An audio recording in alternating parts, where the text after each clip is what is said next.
Hi friends, நான் Anandhi frame. எல்லாரும் எப்படி இருக்கீங்க? எல்லாரும் சூப்பராக இருப்பீங்கன்னு நினைக்கிறேன். எல்லாருக்கும் ஹாப்பி ரம்ஜான் வாழ்த்துக்கள்.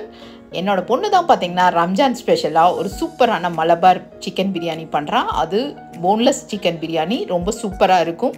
இதுக்கு வந்து ஆனியன் தான் நிறைய போட்டு பண்ணுவாங்க. இது ஆனியன் பிரியாணின்னு கூட சொல்லலாம். ஆனியன் பார்த்தீங்கன்னா 4 ஆனியன் பார்த்தீங்கன்னா நல்லா நீட்ட வாக்கில் கட் பண்ணி நல்லா ஃப்ரை பண்ணி எடுத்திருக்கா. 2.5 கப் அளவுக்கு பார்த்தீங்கன்னா பாசுமதி ரைஸ் எடுத்திருக்கா. இதுக்கு வந்து தண்ணி வந்து சூடு பண்ணி வச்சுருக்கா. அது கூட ஒரு பட்டை, ஒரு அனாசி மொக்கு மட்டும் போட்டிருக்கா. ரொம்ப ஸ்பைசஸ் எல்லாம் ஒன்றும் கிடையாது. இதில் 2 டேபிள் ஸ்பூன் அளவுக்கு பால் ஊற்றி அதில் குங்குமப்பூ வந்து ஊற வச்சுருக்கா. அந்த கலர் வர்றதுக்காகவும் ஃப்ளேவர் வர்றதுக்காகவும் சூப்பராக இருக்கும் இந்த குங்குமப்பூ பால் ஊற்றுனா. கொத்தமல்லி ஒரு கைப்பிடி, அதே மாதிரி புதினாவும் ஒரு கைப்பிடி வச்சுருக்கா. இது சிக்கன் கிரேவி பண்ணுறதுக்காக, அந்த தம் பண்ணுறதுக்காக வந்துட்டு ஒரு தக்காளி, 2 பச்சை மிளகா, ஒரே ஒரு ஆனியன், பெரிய ஆனியன் வந்து நீல வாக்கில் கட் பண்ணி வச்சுருக்கா. 250 கிராம்ஸ் சிக்கன் தான் இது, போன்லெஸ் சிக்கன். இதில் பார்த்தீங்கன்னா நல்லா கழுவி எடுத்துகிட்டு இதில் மஞ்சள் பொடி, அப்புறமா மிளகாத்தூள் 1 டீஸ்பூன் அளவுக்கு போட்டுட்டு கொஞ்சம் தயிர், அதுக்கப்புறமா பார்த்திங்கன்னா லெமன் ஜூஸ் வந்து பார்த்திங்கன்னா ½ லெமன் ஜூஸ் போட்டு பிழிஞ்சு உப்பு போட்டு நல்லா மேரினேட் பண்ணி வச்சுருக்கா. ½ அன் ஹவர் முன்னாடியே இதெல்லாம் பண்ணி வச்சுட்டா. இப்போ பார்த்தீங்கன்னா தண்ணியும் நல்லா கொதி வந்துடுச்சு. இப்போ நம்ம அந்த ரைஸை வந்து அதில் போட்டுட்டு ஒரு 70% வந்து குக் பண்ணி எடுக்கலாம். ரொம்ப குக் பண்ணால் பார்த்தீங்கன்னா அந்த உதிரியான ஒரு ஃபீல் வராது. அதனால தான் வந்து பார்த்திங்கன்னா 70% குக் பண்ணி எடுத்தால் போதும். என் பொண்ணோட பிரியாணி, இந்த பிரியாணி ரொம்ப அமேசிங்காக இருந்தது. அவ்வளோ டேஸ்டியாக இருந்தது. கண்டிப்பாக மஸ்ட்டாக எல்லோரும் ட்ரை பண்ணி பாருங்கள். ரொம்ப சூப்பராக இருக்கும். கூட உப்பு, கொஞ்சம் 1 டீஸ்பூன் அளவுக்கு ஆயிலும் போட்டுட்டு இதை வந்துட்டு நல்லா ஒரு 70%க்கு குக் பண்ணி எடுத்துக்கலாம். இப்போ நம்ம சிக்கன் கிரேவி பண்ணணும். அதுக்கு பார்த்தீங்கன்னா அந்த நம்ம வந்து ஃப்ரை பண்ணி எடுத்த அதே ஆயில்லையும் பார்த்தீங்கன்னா 2 டேபிள் ஸ்பூன் அளவுக்கு ஆயில் போட்டுட்டு அதில் கொஞ்சம் ஜீரகம், கொஞ்சம் சோம்பு மட்டும் போட்டிருக்குது.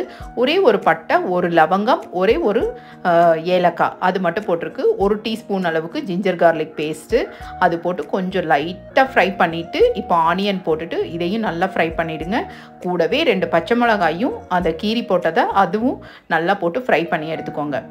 இது ஃப்ரை பண்ணுறதுக்கு கொஞ்சம் உப்பு மட்டும் நம்ம போட்டோம் அப்படின்னா கொஞ்சம் சீக்கிரமாகவே வந்து பார்த்திங்கன்னா நமக்கு ஆனியன் வந்து வதங்கிடும். கூடவே வந்து இந்த ஒரே ஒரு தக்காளி மட்டும் நம்ம கட் பண்ணோம்ல, அதையும் சேர்த்து அதில் வதக்கிடுங்க. இந்த தக்காளி வதங்கிறதுக்கு கூட இன்னும் கொஞ்சம் உப்பும் கொஞ்சம் மஞ்சள் பொடியும் போட்டுக்கோங்க. இப்போ பார்த்தீங்கன்னா அதில் மசாலா அப்படின்னா கிச்சன் கிங் மசாலா தான். கண்டிப்பாக நீங்கள் இந்த மசாலாவை ட்ரை பண்ணி பாருங்கள், சூப்பராக இருக்கும். 3 டீஸ்பூன் அளவுக்கு கிச்சன் கிங் மசாலா, 1 டீஸ்பூன் அளவுக்கு மஞ்சள் பொடி, அதுக்கப்புறமா பார்த்தீங்கன்னா 2 டீஸ்பூன் அளவுக்கு மிளகாத்தூள் போட்டிருக்கா. இது நல்லா கொஞ்சம் காரசாரமாக ஆனியனோட ஃப்ளேவரோட சூப்பராக இருக்கும். இப்போ நம்ம மேரினேட் பண்ணி வச்ச அந்த சிக்கனையும் அதில் சேர்த்திட்டு ஒரு 2 டேபிள் ஸ்பூன் அளவுக்கு தயிரும் சேர்த்திக்கோங்க. ஏன்னா அது கொஞ்சம் கிரேவி டைப்பில் நமக்கு வேணும். இப்போ பார்த்தீங்கன்னா ரைஸும் பார்த்தீங்கன்னா 70% குக் ஆகிடுச்சு. இப்போ நம்ம இதை வந்து வடிகட்டி எடுத்து வச்சுக்கலாம். ஒரு ½ கப் அளவுக்கு நம்ம அந்த மசாலா தண்ணியை வந்து அப்படியே அதில் ஊற்றிட்டு நல்லா குக் பண்ணி எடுத்துக்கலாம். இதை ஒரு நல்ல மூடி போட்டு ஒரு 5 மினிட்ஸுக்கு நீங்கள் குக் பண்ணிங்க அப்படின்னா உங்களுக்கு சூப்பராக வந்து சிக்கன் வெந்துடும். இப்போ பார்த்தீங்கன்னா இது வடிகட்டி எடுத்து வச்சுட்டு இப்போ தம் பண்ணிடலாம். அது குக்கரில் பண்ணுங்கள், ரொம்ப ஈஸியாக இருக்கும்.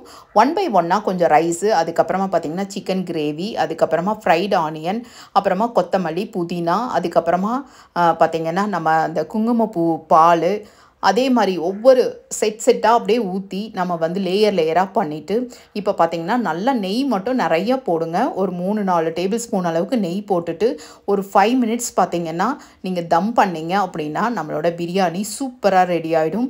உண்மையாலுமே அமேசிங்காக இருக்கும். அந்த ஸ்வீட்னஸோட ரொம்ப டேஸ்டியாக இருக்கும். மேலே பார்த்திங்கன்னா கொஞ்சம் நட்ஸும் போட்டுட்டு 5 மினிட்ஸுக்கு வந்து ஒரு தோசை கல் வச்சு நீங்கள் வந்து சூப்பராக வந்து தம் பண்ணுங்கள். இந்த குக்கரில் பண்ணுறது ரொம்ப ஈஸி. கண்டிப்பாக இந்த ரெசிபியை ட்ரை பண்ணி பாருங்கள்.